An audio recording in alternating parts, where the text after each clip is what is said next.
ఈ వీడియోలో మనం భగవద్గీత అధ్యాయము 2 శ్లోకము 66ను పరిశీలిద్దాం.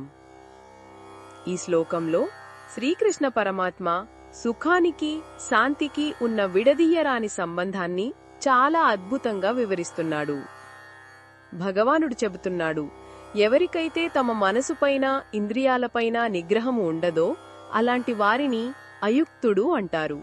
అంటే మనసు ఆయన అదుపులో ఉండదు.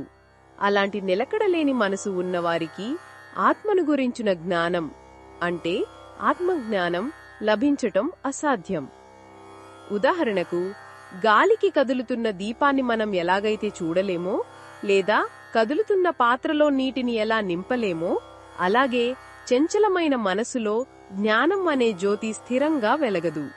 ఇక అటువంటి నిలకడలేని మనసు ఉన్నవారికి ధ్యానం ఎలా సాధ్యపడుతుంది? కళ్ళు మూసుకుని కూర్చున్నా కూడా మనసు గతంలో జరిగిన వాటి గురించో భవిష్యత్తులో జరగబోయే వాటి గురించో ఆలోచిస్తూ కోతిలాగా గెంతులు వేస్తూనే ఉంటుంది.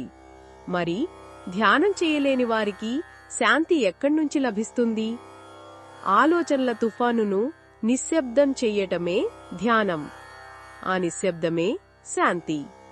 ధ్యానం లేనప్పుడు మనసులో నిరంతరం ఏదో ఒక అలజడి ఉంటూనే ఉంటుంది. ప్రశాంతత అనేది మచ్చుకైనా కనిపించదు.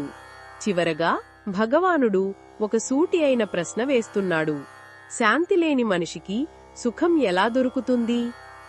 మనమందరం సుఖం కోసం బయట ప్రపంచంలో వెతుకుతాం. వస్తువులలో, వ్యక్తులలో, విజయాలలో ఆనందాన్ని ఆశిస్తాం. కాని అవన్నీ తాత్కాలికమైనవి.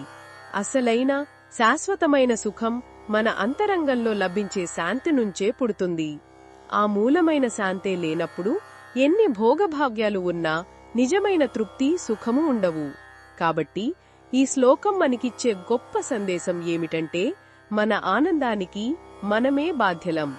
మన సుఖం యొక్క తాళంచెవి మన మనసు నిగ్రహంలోనే ఉంది. మనసును జయించడం ద్వారానే ధ్యానం, శాంతి మరియు తద్వారా కలిగే అసలైన సుఖాన్ని మనం పొందగలం. ఇది ఈ శ్లోకంలోని భావాన్ని వివరించడమే లక్ష్యం. మరిన్ని భగవద్గీత శ్లోకాల అర్థాన్ని తెలుసుకోవాలంటే మా తదుపరి వీడియోలను తప్పకుండా చూడండి.